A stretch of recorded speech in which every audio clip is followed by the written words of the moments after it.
After I refused to give my mom my inheritance, she invited me to a family meeting. When I arrived, they had lawyers ready to force me to sign it over. But the moment they handed me the papers, I smiled and said, "Funny, I brought someone too." The door opened, and I never expected to be here, sitting across from my own mother and the rest of my so-called family, watching them try to steal what was rightfully mine. But here I was. Let me take you back a bit. My dad was the only real parent I had growing up. He wasn't perfect, but he worked hard, took care of me, and most of all, he was fair.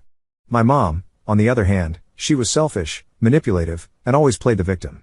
They divorced when I was 12, and honestly, it was the best thing that could have happened to him.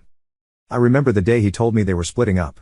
We were sitting on the back porch, the summer heat making the wooden steps warm beneath us. Dad had his hands clasped between his knees, eyes fixed on the ground. "Son," he said, his voice rough with emotion, "your mom and we're not going to be living together anymore." I wasn't surprised. For months, I'd heard them arguing late at night when they thought I was asleep. The shouting, the slamming doors, the cold silence that followed at breakfast the next morning. I'd seen my dad sleeping on the couch more nights than not. "Is it because of the money?" I asked. Even at 12, I knew that was a big part of their problems. Mom always wanted more than what we had, more than what Dad could provide with his contractor's salary. Dad looked at me, surprised. "You've been paying attention, huh?" He sighed, placed a hand on my shoulder. "It's more complicated than that. But yes, that's part of it. Your mom and we want different things from life." What he didn't say, but what I would come to understand years later, was that what Mom wanted was someone who could give her the lifestyle she felt entitled to. Dad was a hard worker, honest to a fault, but he wasn't going to make millions building houses. And that wasn't enough for her. The divorce hit Dad hard, financially and emotionally.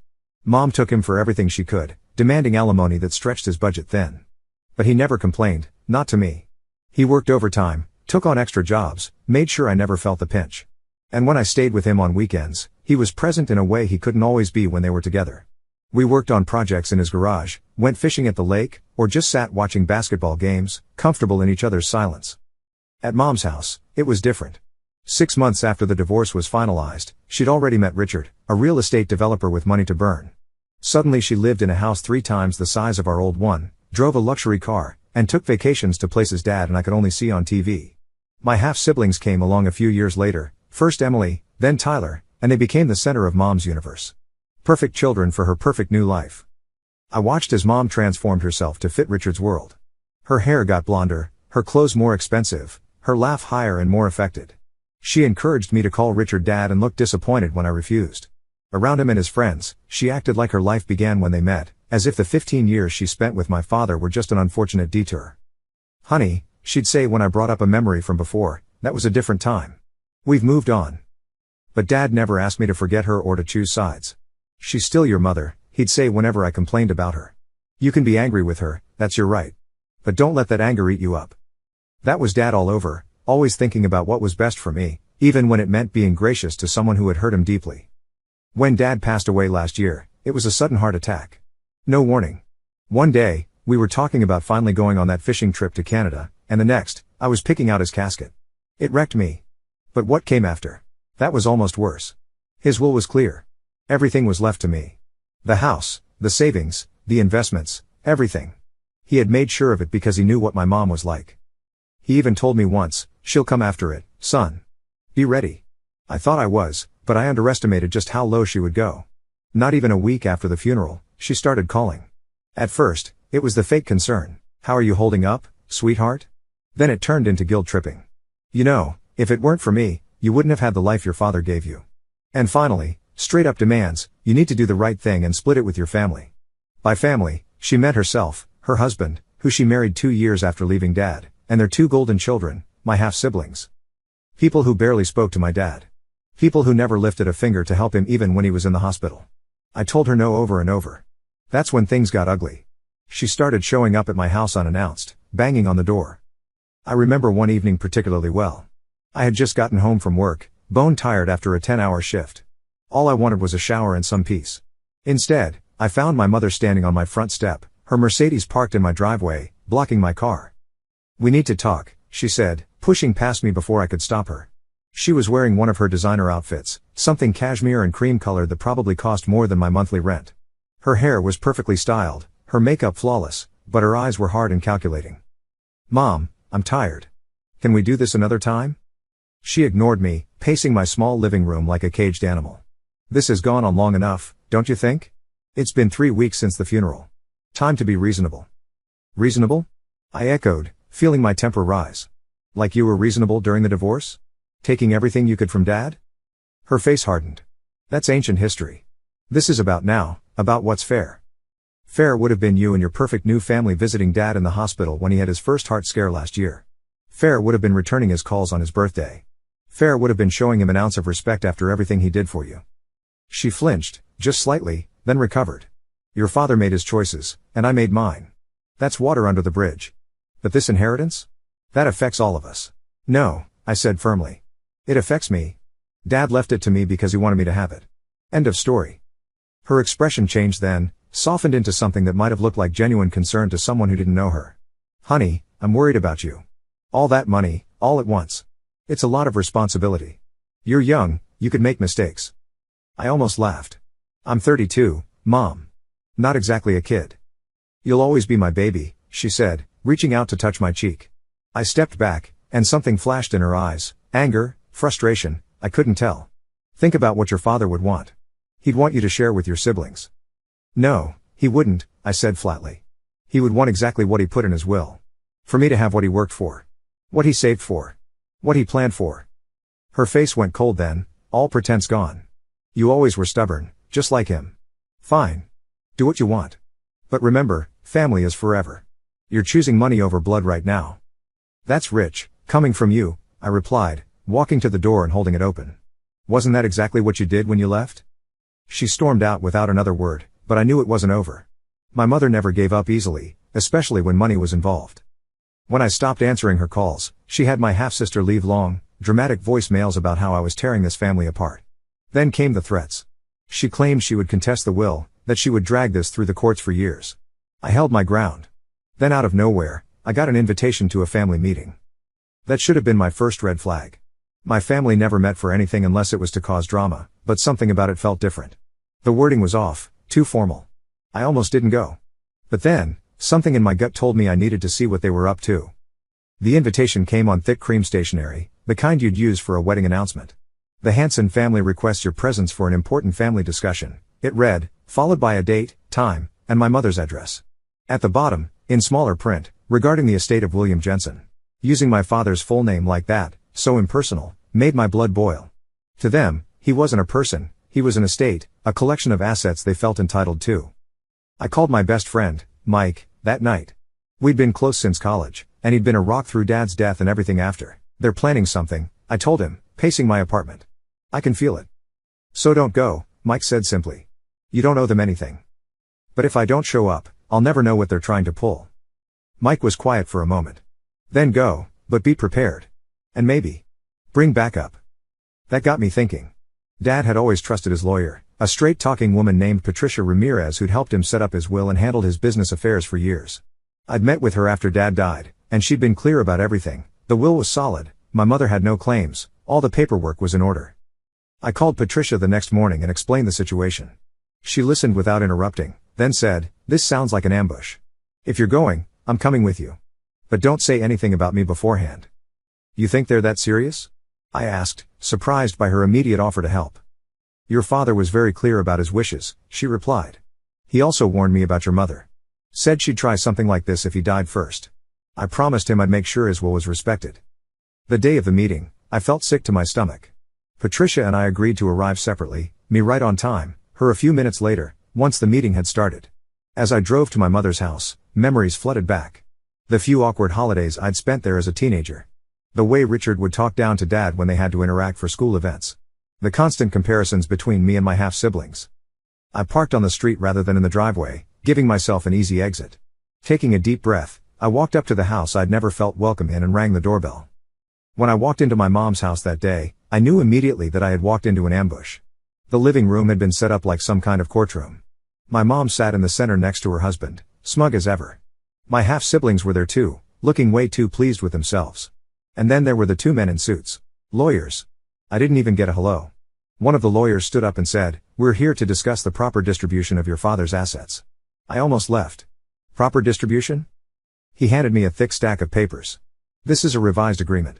It outlines a fair division of the inheritance among all immediate family members. I flipped through it. They wanted me to sign over 75% of everything. The house, the savings, even my dad's car. I looked up at my mom. You have got to be kidding me. She sighed dramatically, like I was some disobedient child. This is the best solution for everyone. You don't need all of it. Be reasonable. Reasonable? They wanted to take everything my father worked for, everything he left for me, and they thought I would just roll over and let them. I took a deep breath and smiled. Funny, I said, tossing the papers onto the coffee table. I brought someone too. The door swung open, and in walked my lawyer. But not just any lawyer, my father's lawyer. The one who drafted his will. The one who knew every single legal safeguard my dad put in place to prevent exactly this from happening. My mom's face went pale. Her husband shifted uncomfortably in his seat. My lawyer didn't waste any time. She picked up their so-called agreement and flipped through it. Then without looking up, she said, "This is cute. Illegal, but cute." One of the other lawyers cleared his throat. "We believe that given the circumstances, a redistribution." My lawyer cut him off. "Let me stop you right there. The will is ironclad. Any attempt to contest it will be laughed out of court. And if you so much as try to coerce my client into signing away his inheritance, we will press charges for fraud and attempted extortion." Dead silence. Then, my mom's voice, sharp and desperate, "You wouldn't do that. You wouldn't take your own mother to court." I looked her dead in the eye. "Try me." The room was silent. No one dared to move. My mom, who always had something to say, just stared at me like she didn't recognize the person in front of her. My half-sister, usually full of fake sympathy, suddenly looked like she wanted to sink into the couch. My stepdad? He was gripping the armrest so hard his knuckles had gone white. Then, the lawyer sitting next to my mom cleared his throat. "There's no need for hostility. We're just trying to come to a mutual agreement." Mutual agreement, my ass. I folded my arms and leaned back in my chair. A mutual agreement would have been talking to me before you had a lawyer draft up a document that steals what's mine. My lawyer flipped the contract shut and dropped it onto the table. "This document wouldn't hold up in court for 2 seconds. And if you think my client is signing anything today, you're out of your minds." My mom exhaled sharply. "This is ridiculous." I turned to her. "No. What's ridiculous is you trying to manipulate me into handing over everything my dad left me." Her voice turned sharp. "He didn't leave it to you because he loved you more. He just didn't think things through. You don't need all of it. Your siblings deserve their fair share." I clenched my jaw. My siblings? You mean the 2 people who barely even acknowledged Dad existed?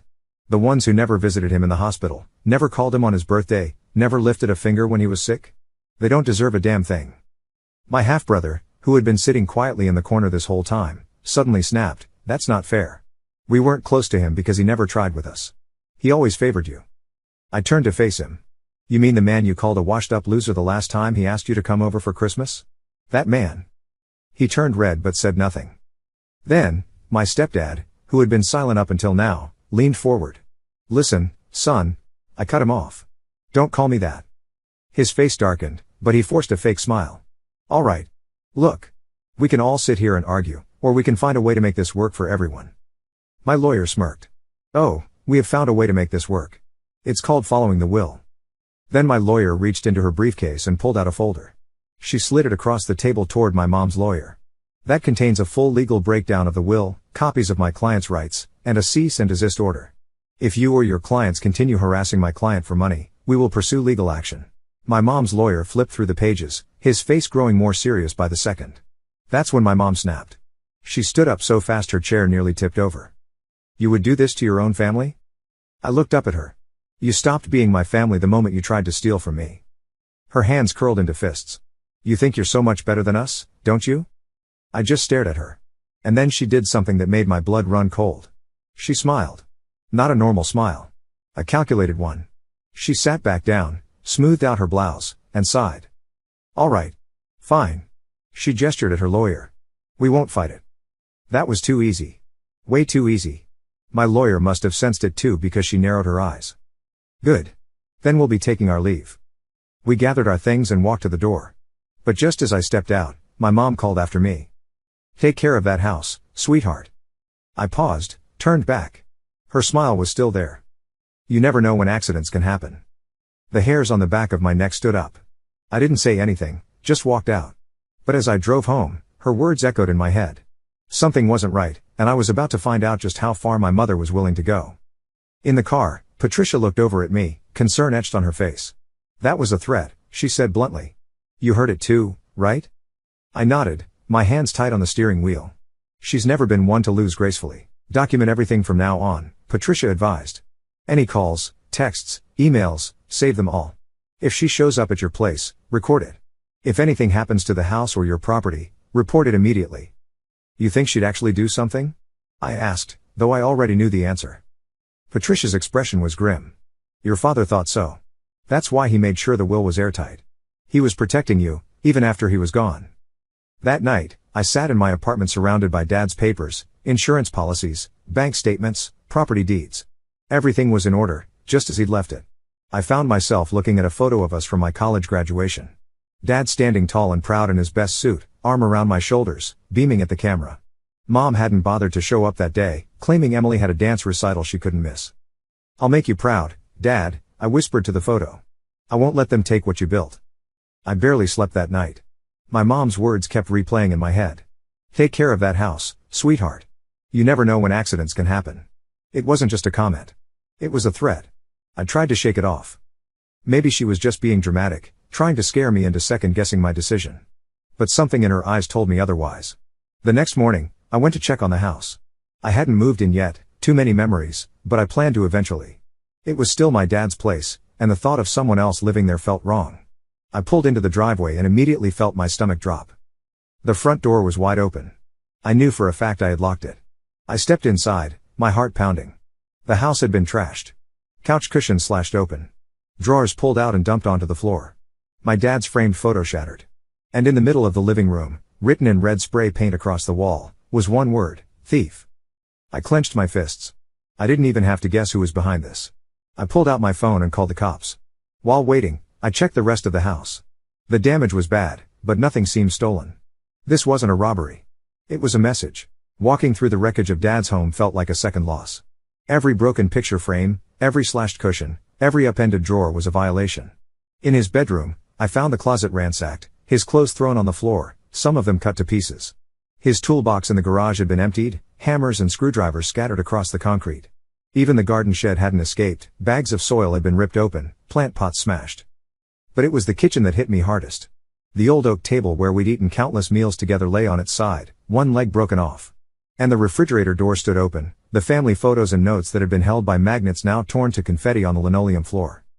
I knelt down, picking up the fragments, and found a piece of a photo from my high school graduation. Just Dad's smile in one eye, the rest of it gone.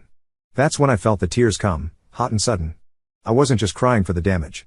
I was crying for the hatred behind it, the pure spite that would drive someone to destroy not just things, but memories. When the police arrived, I told them everything. The threats, the inheritance battle, the so-called family meeting. The officers took notes, asked a few questions, but I could tell they weren't going to do much. Without security footage or witnesses, it's hard to prove who did this, one of them said. I almost laughed. Like I didn't know exactly who was responsible. I filed the report anyway. If nothing else, I wanted it on record. Then I did something I knew my mom and her little army of thieves wouldn't expect. I installed cameras. And not just a couple of cheap ones, I went all in. High definition, night vision, motion-activated cameras covering every possible entrance. The front door, the back door, the garage, even the hallway inside. Then I waited. Sure enough, they couldn't help themselves. After the break-in, I couldn't bring myself to leave the house vulnerable. I called in sick to work and spent 3 days cleaning up the mess, repairing what I could, and installing the security system. Mike came over to help, bringing tools and takeout, not asking questions when I fell silent for long stretches. You should press charges, he said as we repainted the wall where thief had been sprayed. With what proof? I replied. The cops already said they can't do anything. Then move, he suggested. Sell this place, take the money, and go somewhere they can't find you. I shook my head. That's exactly what they want. For me to give up. To run away. I dipped my roller in paint with more force than necessary. This was Dad's house. He loved it here. I'm not letting them win. Mike looked at me for a long moment, then nodded. All right. Then we fight. But smart. That night, after Mike left, I sat on the newly repaired porch steps, looking out at the quiet street. Dad and I used to sit here on summer evenings, drinking beer and talking about everything and nothing. This house wasn't just bricks and wood. It was a testament to his life, his work, his love. I wasn't about to let it go. The next day, I called Patricia again and updated her on what had happened.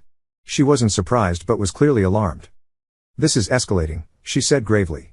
Have you considered a restraining order? Would that even work? I asked. They'd just deny they were here. Maybe not yet, she conceded. But it creates a paper trail. And if they try anything else? When? I corrected her. Not if. When? 4 nights later, at 2:37 a.m., my phone buzzed with an alert. Motion detected, backyard. I bolted upright in bed, grabbed my phone, and opened the live feed. And there she was, my mother, dressed in all black, creeping around my dad's house with a flashlight. But she wasn't alone. Her husband was with her, carrying what looked like a canister of gasoline.